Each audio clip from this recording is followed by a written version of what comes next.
Vamos a ello, vamos al segundo de las paparruchas, a la segunda de las paparruchas. Mentiras que creemos, verdades que ignoramos. Y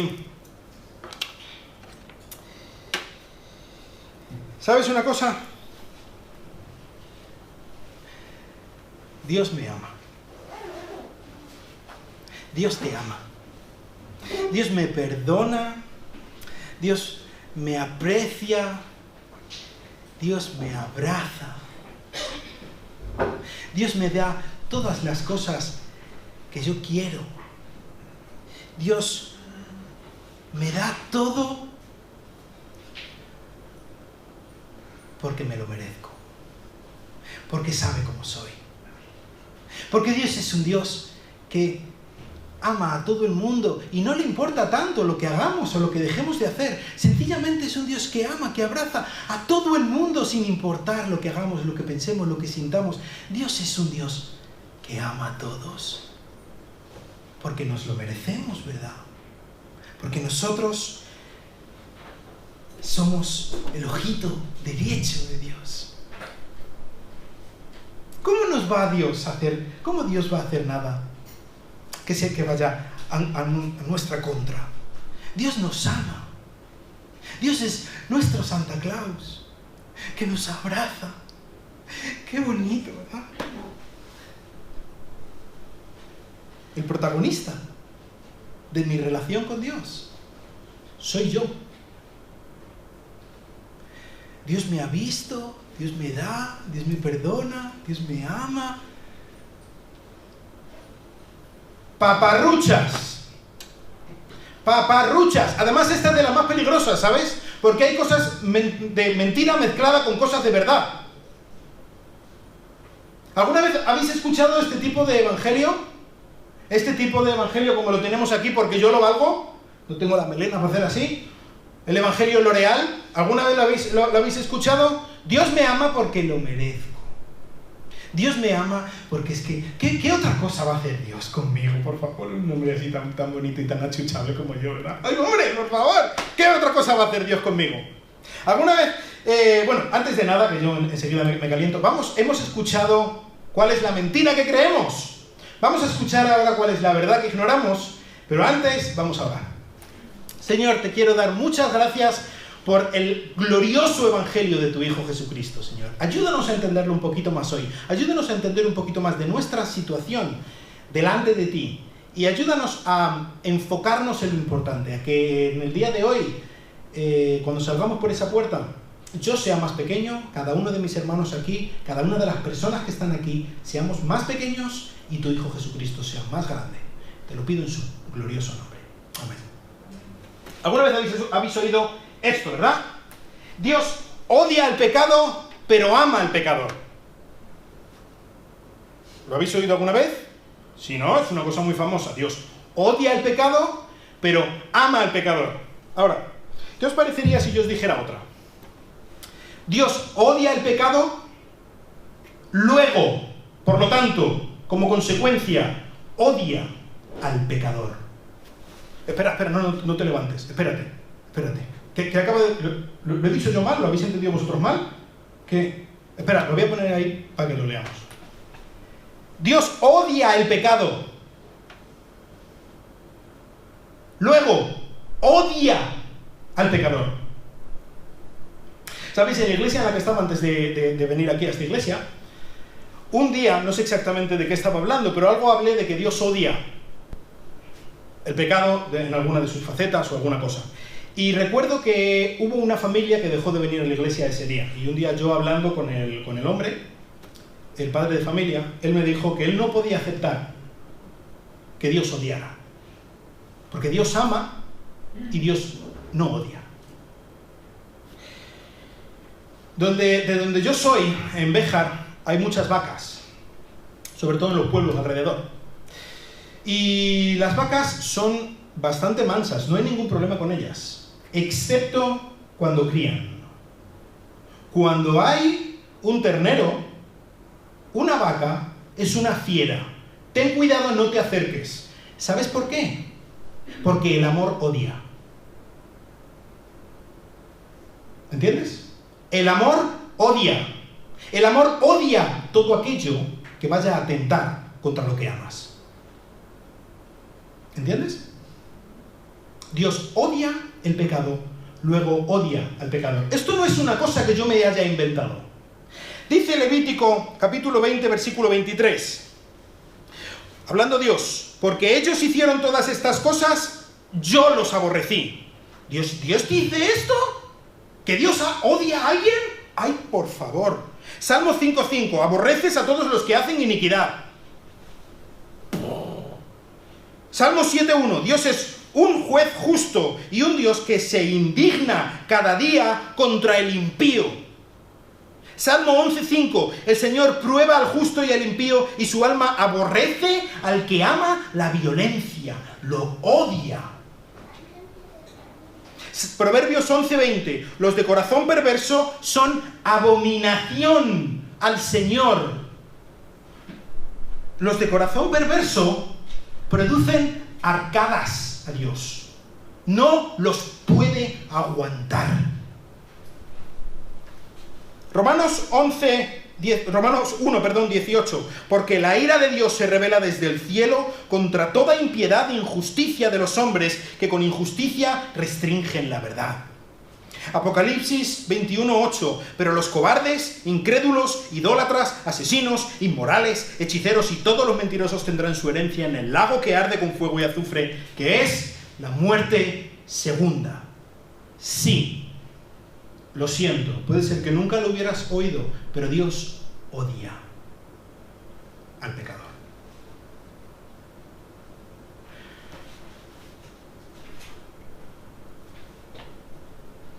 ¿Sabes? No es lo mismo que te odie yo que te puedo hacer. Igual te insulto, te tiro una piedra. No va mucho más allá. A que te odie Dios. Y mi odio puede ser bastante arbitrario. Yo te puedo odiar, pues, porque me parece que me hayas mirado mal, o porque me has dicho algo que me ha parecido que yo que sé. Pero el odio de Dios es un odio justo, es un odio santo. Dios es alguien que no puede soportar la maldad. Y como estábamos diciendo el domingo pasado, el ADN del ser humano natural, el ADN de cualquier persona que nace sobre esta tierra, es un ADN contrario a la voluntad de Dios. Lo que nosotros deseamos, lo que nosotros queremos, el corazón que tenemos, hablábamos el domingo pasado, es perverso. Lo que nosotros queremos es contrario a la voluntad de Dios, a la santidad de Dios. Por lo tanto, lo que va a hacer Dios con las personas que odia no es insultar, no es tirar una piedra. En el siglo XVIII hubo alguien llamado Jonathan Edwards, un predicador, que uno de sus sermones más célebres habla precisamente de esto. Si queréis leerlo en algún momento, es bastante fuerte lo que dice. Pecadores en manos de un Dios airado, se llama esta predicación. Si queréis, lo podéis encontrar en español, gratis, en PDF, incluso en audio está, cualquier parte es fácil de encontrar. Y una de las partes que dice, el arco de la ira de Dios está encorvado, la flecha lista en la cuerda, y la justicia apunta la flecha a tu corazón y estira el arco.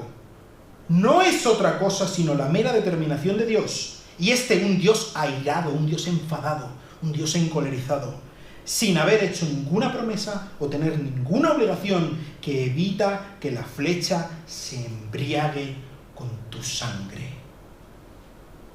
El problema del pecado normalmente lo vemos con una miopía bastante grave. ¿De qué manera vemos el problema del mal en este mundo?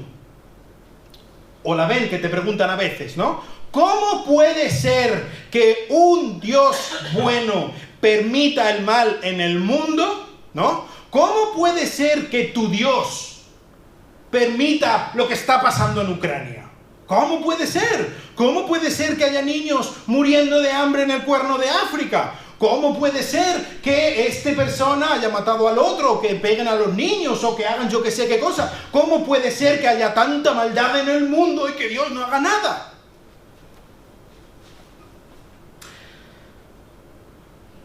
esta consideración, esta manera de ver o de juzgar qué es lo que está ocurriendo en cuanto a la maldad, es algo así como que alguien está viendo desde su torre de cristal.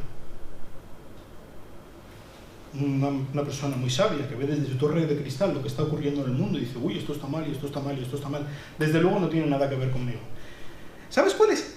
Siguiendo esta misma lógica, ¿sabes lo que realmente tendríamos que preguntarnos?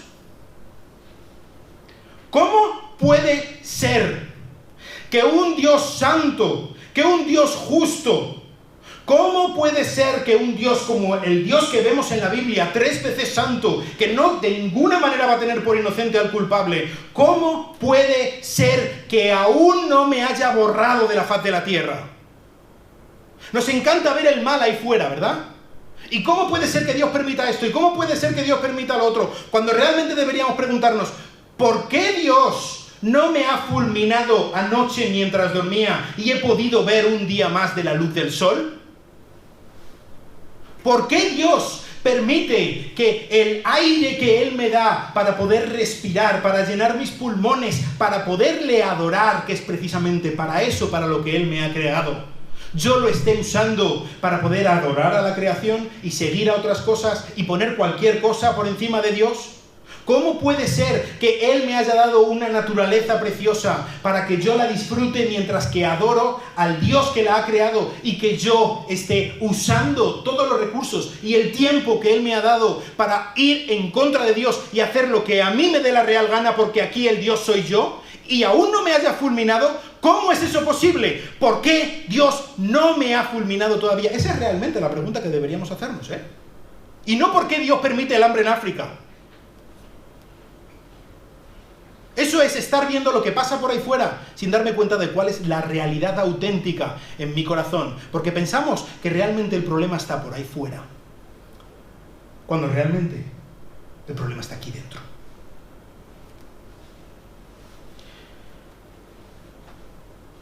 En sí, tanto tú como yo somos un atajo de rebeldes. Y como dice aquí Jonathan Edwards, la cuerda, la flecha de Dios está apuntando directamente al corazón. Justamente su ira perfecta, justa, apunta a nuestro corazón. Y no hay nada en nosotros mismos que evite que Él suelte la cuerda y que salga la flecha directa a embriagarse con nuestra sangre. Pero ¿sabes? Él tampoco ha prometido que vaya a hacer otra cosa. Lo único, solamente hay una cosa que evite que en este mismo instante cualquier pecador que está aquí caiga a plomo a las enormes fauces del infierno. La única cosa que lo evita, solo una, y es que Dios no quiere. Esto no significa que no quiera el próximo segundo, el próximo minuto. Lo único que evita que tú y yo seamos juzgados irremisiblemente para toda la eternidad es que Dios aún no le ha placido. Cuidado, la situación en la que estamos no es una situación que porque yo lo valgo. La situación en la que estamos delante de Dios es una situación para echarse a temblar. No hay nada en nosotros mismos, no hay nada que Dios haya prometido para que cualquier persona caiga en este mismo instante, fulminada por su ira. Así que no, lo siento, no mereces el amor de Dios. No y 1000 veces no. Y quizá te ofende, pero la Biblia es clara en esto. No merecemos el amor de Dios. No lo mereces tú, desde luego no lo merezco yo. Lo único que nosotros merecemos de parte de Dios es que nos sentencie y nos condene en este mismo instante. Porque hemos atentado en contra de su gloria, de su santidad y de su justicia. Y no hay nada que podamos hacer para evitarlo. Así que ten cuidado cuando le pidas a Dios justicia. Porque en justicia ni tú ni yo podemos permanecer en pie delante de Dios ni un solo segundo.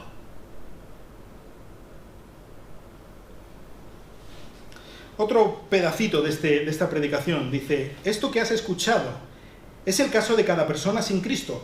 Ese mundo de sufrimiento, ese lago de azufre ardiente se extiende debajo de ti. Allí está el espantoso abismo de las llamas abrasadoras de la ira de Dios. Allí está la boca inmensa del infierno abierta de par en par. Y tú no tienes nada que te sostenga, nada a lo cual aferrarte. No hay nada más entre el aire... No hay nada más que aire entre tú y el infierno. Es solo el poder y la simple voluntad de Dios que te impide caer. Es fuerte, ¿no?, lo que hemos pintado. Es terrible lo que hemos pintado. Pero quizás estás pensando, esto no tiene mucho que ver con lo que yo he escuchado algunas otras veces acerca del Evangelio. Pero entonces, ¿Dios me ama? ¿O Dios me odia? ¿Cuál es la situación en la que estamos? Por ejemplo, ¿qué dice en Primera de Juan, capítulo 4? Versículo muy famoso, ¿no? Capítulo 4, versículo 8 dice: el que no ama no conoce a Dios, porque Dios es amor. Versículo 16: y nosotros hemos llegado a conocer y hemos creído en el amor de Dios, que el amor que tiene Dios para nosotros. Dios es amor, y el que permanece en amor, permanece en Dios, y Dios permanece en él. Hemos dicho que la situación en la que estamos nosotros delante de Dios es que la misma naturaleza que Dios tiene, su misma esencia, Él es justo, Él es santo, Él es puro, le demanda, le exige que nos odie, que nos condene, que nos sentencie al infierno eterno. Es lo que merecemos. Y si tú y yo, cuando vemos alguna injusticia, cuando alguien hace algo en contra de nosotros o en contra de nuestros hijos, lo que demandamos con las mismas vísceras nos exige que tiene que haber justicia. Hace poco he estado hablando de, Ricardo lo ha comentado alguna vez, un hermano nuestro que vive aquí muy cerca. Su hija la atropelló un hombre que estaba bebido y drogado. Ha sido ahora hace poco su hija, que creo que tenía 19 años o algo así. Ha sido hace poco el juicio, esto ocurrió ahora 1 año y pico. Ha sido hace poco el juicio, claro, todo esto vuelve y tal. Una situación muy dolorosa, y hablando con él me dice: no hay justicia en este mundo. ¿Por qué? Porque es que lo que demanda nuestras vísceras, nuestro corazón, nuestros sentimientos, tiene que haber justicia. ¿Sabes? Más aún un Dios 3 veces santo. Más aún un Dios cuya naturaleza es la justicia, la rectitud, la pureza, la santidad. Su propia naturaleza exige que haya justicia. Tiene que haber justicia con las personas que han atentado en contra de mí y de mi pureza, de mi justicia y de todo lo bueno que yo he creado. Tiene que haber justicia. Pero a la vez, Dios es amor. Y la misma naturaleza, la esencia de Dios, Él es amor, demanda de Él que ame. Entonces, ¿es verdad que Dios odia el pecado, pero ama al pecador? ¿O es verdad que Dios odia el pecado, luego ama al pecador? Y la respuesta de Dios es sí. Aquí vemos que hay una contradicción en la misma naturaleza de Dios, en el trato, en lo que debe hacer con nosotros. Y esto es precisamente, muchas veces nos equivocamos, yo creo, al presentar el Evangelio, y lo primero que le decimos a alguien es: Dios te ama. Así, en frío, Dios te ama. ¿Y qué es lo que piensa ese alguien? Ah, bien. Me alegro. Me alegro que Dios esté de acuerdo conmigo, porque yo también me amo. Y porque desde luego yo me merezco que Dios me ame.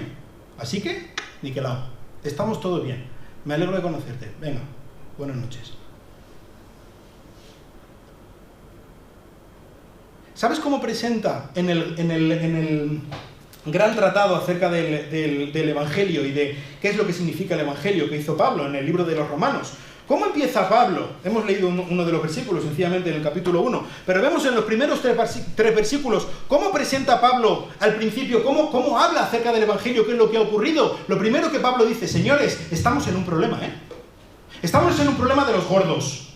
Porque Dios es santo, Dios es justo y nosotros somos pecadores. Y por lo tanto no podemos llegar a lo que Dios pide de nosotros. En Romanos capítulo 3, a partir del versículo 20, dice: porque por las obras de la ley ningún ser humano será justificado delante de él. Pues por medio de la ley viene el conocimiento del pecado. Pero ahora, aparte de la ley, la justicia de Dios ha sido manifestada, atestiguada por la ley y los profetas. Es decir, la justicia de Dios por medio de la fe en Jesucristo para todos los que creen, porque no hay distinción, por cuanto todos pecaron y no alcanzan la gloria de Dios. Esto es el primer paso. Esto es lo primero que debemos entender. Amigo, no mereces el amor de Dios. No merezco el amor de Dios.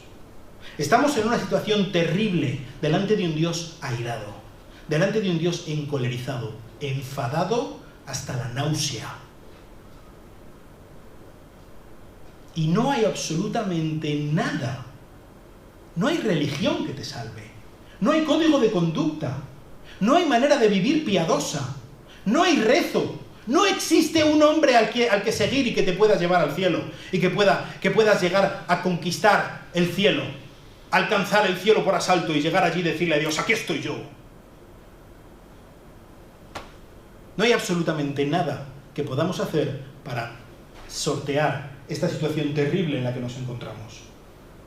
Dice el versículo 24: siendo justificados gratuitamente por su gracia, por medio de la redención que es en Cristo Jesús, a quien Dios exhibió públicamente como propiciación por su sangre a través de la fe, como demostración de su justicia, porque en su tolerancia Dios pasó por alto los pecados cometidos anteriormente, para demostrar en este tiempo su justicia, a fin de que Él sea justo y sea el que justifica a los que tienen fe en Jesús.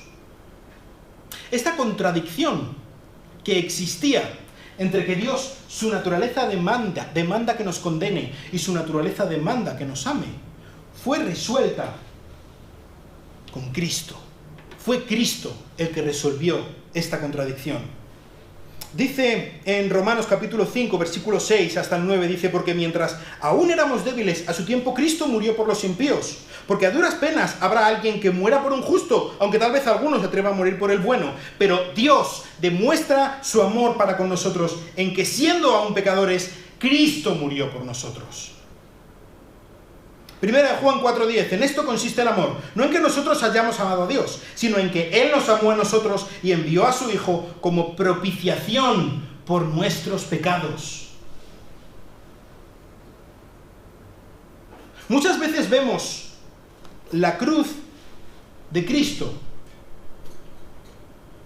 sencillamente como la gran muestra del amor de Dios. Y es, desde luego, la gran muestra del amor de Dios. Pero si yo pienso que Dios me ama porque lo merezco, entonces lo único que veré en la cruz de Cristo será como mucho un buen ejemplo que seguir. La cruz de Cristo no es solo la muestra del amor de Dios. La cruz de Cristo es muestra de la gran, enorme, terrible ira de un Dios santo, indignado en contra de tu maldad. ¿Cómo que de mi maldad? Será de la maldad de todo el mundo, especialmente de Osama Bin Laden, Hitler y Putin, ¿no? Lo que Cristo estaba sufriendo en aquella cruz fue algo terrible. Lo hemos visto hace no mucho, ¿verdad? Cuando estábamos hablando de la crucifixión de Cristo. Cuando, apoyándose en las heridas sangrantes de sus muñecas, de los clavos que le atravesaban, tenía que hacer la fuerza con los brazos, simplemente para poder echar el aire y poder volver a colgarse. El sufrimiento indecible, cuando gota a gota se fue desangrando, cuando terminó muriendo asfixiado en el momento en el que Él le dio el espíritu a su Padre. Esto no es solamente una muestra de algo muy bonito que nos enternece el corazón acerca de Jesús. Desde luego que lo es. No hay mayor amor de alguien que pone su vida por sus amigos. ¿Sabes? Esto es una muestra de lo que nosotros merecemos. Y si tú y yo no entendemos cuál es nuestra situación delante de Dios, si tú y yo no entendemos que lo único que podemos hacer delante de Dios es ser castigados, es ser sepultados, ser condenados, porque no hay nada a lo que nosotros nos podamos agarrar en nuestras propias fuerzas. Si nosotros no entendemos la gravedad, la podredumbre de nuestro pecado, jamás llegaremos a entender el sacrificio de Cristo a nuestro favor. La ira de Dios, la flecha de Dios que iba a nuestro corazón, ha sido soltada y ha sido parada, frenada por el gran pararrayos celestial que fue Cristo. Y si la muerte de Cristo fue tan horrenda, fue porque tan horrendo es tu pecado y mi pecado en contra del Creador, en contra del gran Rey, en contra del Santo. Así que todo esto de que Dios me ama porque lo merezco, cuidado, porque lo único que nosotros merecemos delante de nuestro Dios es ser sentenciados irremisiblemente a muerte. El protagonista del Evangelio no soy yo. El protagonista del Evangelio no eres tú. El Evangelio engrandece a Cristo. Él es el epicentro. Él es lo más glorioso. De hecho, no hay ningún monumento mayor al fracaso del ser humano que aquella cruz en el Calvario. Pero tampoco hay ningún monumento mayor al triunfo de Dios que aquella cruz. De lo que habla esa cruz es de que yo no puedo, yo no valgo, yo no tengo, pero Cristo lo tiene todo, pero Cristo lo vale todo, pero Cristo lo hizo todo por mí. Así que todos los que descansamos en Jesús, si tú has clamado a Jesús como tu Salvador y te has puesto a los pies de la cruz y le has dicho, Señor, sálvame, entonces no vamos a tener lo que merecemos. Dios no nos va a dar la justicia que merecemos, pero eso no significa que Dios no sea justo. Su misma esencia demanda que haya justicia, ¿verdad? Pues bien, esta justicia se ha satisfecho completamente en Cristo. Él ha pagado nuestra deuda. Dice el versículo 26, el texto que acabamos de leer en Romanos 3, para demostrar en este tiempo su justicia, a fin de que Él sea justo y sea el que justifica al que tiene fe en Jesús. Él es la propiciación por nuestros pecados. Él es el sustituto. Él murió para que tú no tuvieras que morir. Él pagó para que tú no tuvieras que recibir ese flechazo ardiente en tu corazón. Así que vamos viendo un poco esto. Vamos a ver cuál es la diferencia entre el evangelio yo-céntrico, este que hemos llamado el evangelio L'Oreal, y el evangelio cristocéntrico, el evangelio bíblico. Vamos a verlo porque de verdad que hay mucha diferencia en la manera en que vivimos, en la manera en que deseamos, en la manera en que vivimos el evangelio en el que tenemos nuestra relación con nuestro Señor. Número 1, en el evangelio yo-céntrico, yo vivo por lo que quiero. Lo que yo quiero es lo importante. ¿Sabes por qué? Porque yo lo merezco. ¿Qué es lo que pasa con un niño al que se le ha dado siempre todo lo que tiene? Un niñato malcriado, ¿verdad? Papá, me tienes que comprar la PlayStation 8. No sé por cuál va. La 6, la 34. No lo sé. Me la tienes que comprar, papá. No, hijo, no te la voy a comprar. ¡Me la tienes que comprar! ¡Me tienes que comprar la PlayStation! ¿Por qué? ¡Me la tienes que comprar! ¿Por qué? Porque el niño se piensa que todo lo que se le da se lo merece. Porque yo lo valgo, porque yo soy el importante, porque me tienes que dar, porque lo que yo necesito es lo que deseo y por lo tanto lo tengo que tener sí o sí, porque yo lo merezco, porque tengo que tenerlo y porque yo soy yo y tengo que hacerlo y tengo que tenerlo y punto. Y mi deseo va a misa. Eso es exactamente el evangelio yo-céntrico. Lo que yo tengo que tener es lo que deseo. Lo que define mi vida es lo que quiero. Y más aún viendo un poco lo que veíamos el domingo pasado, ¿verdad? ¿Qué es lo que yo quiero? ¿De dónde vienen los deseos de mi corazón? Vienen de un lugar tenebroso, de una fosa de asesinos, era en alemán, ¿verdad, Sabine? Lo que era el corazón. Lo más perverso, lo más engañador, lo más... Eso es mi corazón. Pues de ahí viene, y lo que yo quiero, lo que quiere mi corazón, es lo que tengo que conseguir. Así es como funciona, porque en eso tengo que basar mi vida, en obtener lo que yo quiero. Sin embargo, en el libro de Romanos, capítulo 14, Pablo aplica el Evangelio a esto mismo. Capítulo 14, versículo 9. Versículo 7, perdón. Hasta el 9. Dice, porque ninguno de nosotros vive para sí mismo y ninguno muere para sí mismo. Pues si vivimos, para el Señor vivimos. Y si morimos, para el Señor morimos. Por tanto, ya sea que vivamos o que muramos, del Señor somos. Porque para esto Cristo murió y resucitó.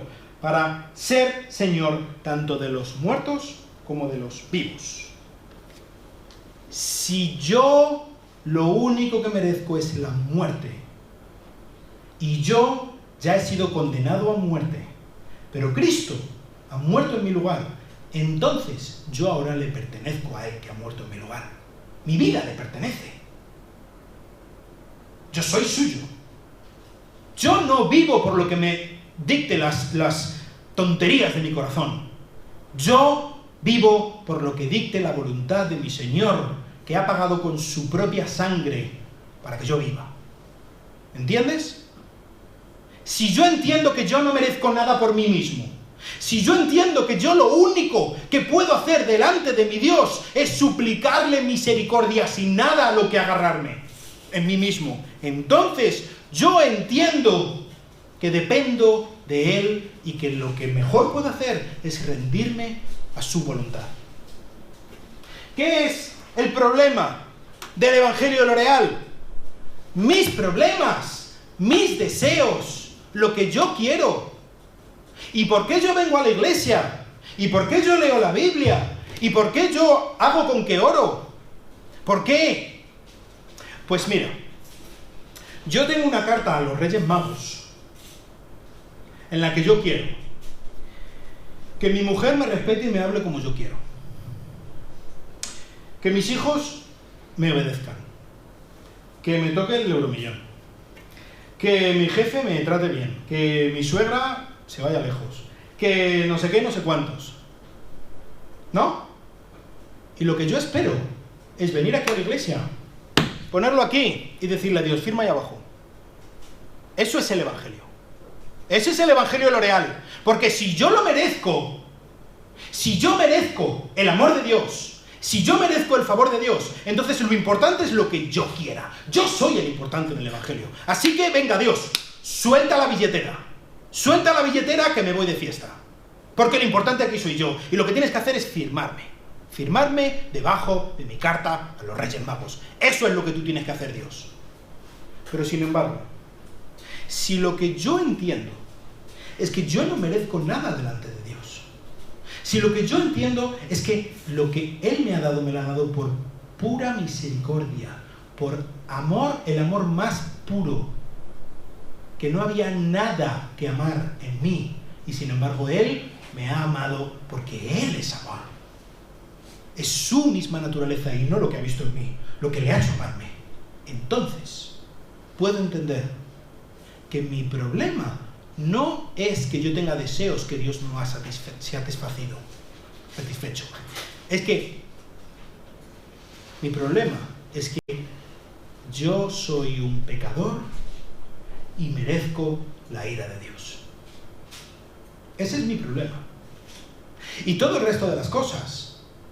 Si mi mujer no me trata como yo quiero que me trate, si mi jefe me habla mal, si tengo problemas en el riñón, si me pasa esto o lo otro, incluso si mi suegra viene a vivir a casa, si yo tengo problemas, no son tan importantes, porque el problema mayor lo tengo yo, en mi corazón, delante de Dios. ¿Cuál es la solución en el Evangelio L'Oreal? Que Dios me dé, que Dios me firme. Si mi problema es que yo tengo que tener un coche más grande, una casa más grande, hipoteca pagada, que estar bien de salud, dinero y amor, ¿no? Entonces, si esos son mis problemas, ¿cuál es la solución? Que Dios me dé. Y hay iglesias enteras que viven a costa de esto, ¿verdad? Para de sufrir. Y yo lo declaro, sanidad. Y todas estas cosas. Porque Dios me tiene que hacer feliz. Porque yo tengo que ser feliz. Es precisamente lo que estábamos hablando el domingo pasado. Si yo pienso que mi mayor problema es que quiero un coche más grande, entonces la solución es tener el coche más grande. Pero si pienso que mi problema es el pecado, si pienso que mi problema es mi maldad, delante de un Dios justo y santo, que no me va a dejar pasar mi maldad, entonces la gran solución por todo lo alto se llama Jesucristo. Y Él murió en una cruz por mí, y Él resucitó derrotando al infierno, a la muerte y a mi pecado, teniendo una gran victoria donde yo necesitaba esta gran victoria. Todo lo que viene después no es tan importante.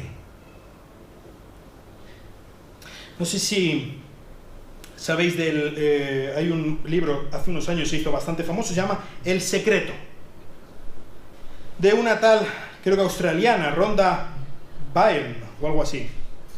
Esta mujer, no es la primera que lo habla, pero desde luego fue la más famosa, habla de la ley de la atracción. Básicamente la tesis es, si piensas cosas positivas, te van a pasar cosas positivas. Y lo que dice esta mujer es, tienes que visualizar lo que deseas en tu mente y pensar positivamente que es tuyo. A través de nuestras acciones y pensamientos, esta ley universal, la ley de la atracción, se pone en marcha para que todo aquello que piensas suceda. Es decir, recibes la misma frecuencia energética que emites. Quizá nos pueda parecer un poco raro. ¿Sabes? Esta, como otras cosas, lo hemos bautizado al cristianismo. Incluso tenemos una cita para usarla. En Mateo 21-22. Todo lo que pidáis en oración creyendo, lo recibiréis. Lo dice Jesús, ¿no? No puede ser mentira. Lo dice Jesús. Ya está. ¿Sabes de qué está hablando aquí Jesús? Bueno, lo hemos visto hace no mucho. Aquí es cuando Jesús cuando maldijo a la higuera, la secó. ¿Qué es lo que estaba ocurriendo ahí? No sé si recordáis los que estabais entonces. Dios pide de su pueblo que haga lo imposible. ¿Por qué pediría Dios tal cosa? Porque Dios espera que su pueblo confíe en el Dios de lo imposible. Por lo tanto, lo que Jesús está aquí diciendo no es pídeme lo que quieras, que aquí estoy yo para darte bonito. Eso no es lo que está diciendo Dios. Lo que está diciendo Dios es, yo espero de ti que puedas hacer lo que jamás tú podrías hacer por tu propia cuenta. Por lo tanto, pídeme y todo lo que esté de acuerdo con mi voluntad, yo te lo voy a dar. Y vas a lograr aquello que jamás podrías lograr por tus propias fuerzas. Desde luego lo primero, tener paz con Dios. Entonces, ¿qué es lo que nosotros debemos enfocarnos? ¿En obtener lo que deseamos? Podría ser, si pensamos que nosotros lo merecemos. Pero si pensamos que es Dios el que lo merece todo, entonces deberíamos enfocarnos en dárselo todo a Él, en darle la gloria a Él, en vivir nuestras vidas, intentando que Él sea más grande y nosotros seamos más pequeños. El Evangelio cristocéntrico mira a la Biblia para definir cuál es nuestro problema delante de Dios. ¿Y cuál es la solución que Dios ha dado? Y no me mira en el corazón para ver cuál es lo que a mí me gustaría más tener, para que Dios me dé lo que yo quiero. El amor de Dios es tan grande, tan increíblemente majestuoso, que allí donde el pecado abundó, sobreabundó la gracia. Pero cuidado. Esto no es como hace tiempo, no mucho, pero se hizo muy famoso un libro que se llama El amor vence, o el amor gana. Love wins, en inglés. Que lo que dice es que Dios es tan bueno, es tan amoroso. Esto es lo que gana. Bueno, en el otro, esto es lo que vence, ¿no? Esto es lo que gana. Dios me ama, el amor de Dios es lo que vence, es lo más importante. Por lo tanto, no puede haber un infierno eterno. Finalmente Dios dirá, ay, venga, los que estén en el infierno, venga, que abran las puertas y que vengan todos y aquí vamos todos aquí a estar en una fiesta. Eso no lo dice en la Biblia en ningún sitio. ¿Sabes? Dios ya ha dado una solución. El amor de Dios se ha puesto en funcionamiento de una manera tan gloriosa que cuando tú y yo merecíamos ser sentenciados a la muerte eterna, Él ha sufrido la muerte del eterno en las carnes de Cristo. Él ha dado la solución perfecta para que cuando nosotros merecíamos ser desechados, Él nos ha adoptado como sus hijos. Podemos celebrar un amor de Dios glorioso, un amor de Dios que no es porque nos lo merecemos nosotros, sino a pesar de lo que nosotros merecemos. Es un amor tan glorioso que no depende de lo que nosotros podamos conseguir, podamos comprar, podamos conquistar o alcanzar, sino de lo que Él hizo, de lo que Él conquistó, de lo que Él alcanzó por nosotros. Tenemos un Dios tan grande que ha traído justicia a este mundo, que ha traído amor a este mundo de una manera gloriosa en la persona de Jesucristo. Él es el centro del Evangelio. Él es el centro de nuestras vidas. Debería serlo. Y desde luego quiero hablarte a ti. Si tú estás aquí y jamás has puesto tu confianza en Cristo como tu Salvador. La flecha de Dios aún sigue apuntando a tu corazón. Y si Él aún no ha soltado la cuerda y la flecha ha salido volando, sedienta de tu sangre, es porque Dios no ha querido. Quizá esta noche quiera. No tienes ninguna promesa de que mañana verás la luz del sol, en ningún sitio. Clama hoy a Cristo. Él es el gran Salvador. Él es el gran Redentor. Él es el que lo ha hecho todo para que la ira de Dios no sea derramada sobre ti, lo que tú mereces. Y en lugar de lo que tú mereces, que Dios te dé lo que Cristo merece. ¿Qué te parece el trato? Es impresionante. Clama a Él hoy mismo, porque mañana puede ser tarde. El Evangelio es una ayuda total en todos los ámbitos de tu vida, para una necesidad absoluta que tenemos de Dios. Lo único que nosotros tenemos delante de Dios es una necesidad total. No hay nada más. No tenemos nada a lo que agarrarnos. No es que Dios diga, venga, te voy a salvar porque dentro de poco vas a ser no sé qué persona o vas a hacer no sé qué cosa, o porque hay una luz dentro de ti de alguna cosa. No hay nada en nosotros mismos. Absolutamente nada, lo siento. Pero lo hay todo. Todas las riquezas están en Cristo. Acudamos hoy a Él. Si tú has confiado en Cristo como tu Salvador, acude hoy a Él. ¿Sabes? Necesitas el Evangelio como el primer día en que creíste. Necesitamos el Evangelio cada día de nuestras vidas, porque aún seguimos pensando que hay algo en nosotros mismos que por lo que merecemos el favor de Dios, y no es así. Pero todo está en Cristo y podemos acudir a Él hoy mismo. Vamos a orar. Señor, te quiero dar muchísimas gracias por el glorioso Evangelio de Jesucristo. Muchísimas gracias porque sí tenemos un Salvador impresionante, Señor. No sencillamente alguien a quien seguir, que sí, es alguien a quien seguir, pero alguien que murió por mí, murió por lo que yo merecía. Y pensando un poco en lo que tuvo que pasar, pues empiezo a comprender un poco de la gravedad de mi maldad, Señor. Tan bueno que me creo. Ayúdanos a entender la perversión de nuestro corazón, Señor. La maldad, que no merecemos nada delante de ti. Pero ayúdanos a glorificarte, a tener bien claro que tu Hijo Jesucristo nos lo ha dado todo, que todo se lo debemos a Él y que en Él lo tenemos todo. Gracias, Señor. Te quiero rogar por cada una de las personas que están aquí, que nunca han confiado en Cristo como su Salvador, que hoy sea el día en el que confíen en Él, Señor. Ayúdales por medio de tu Espíritu Santo.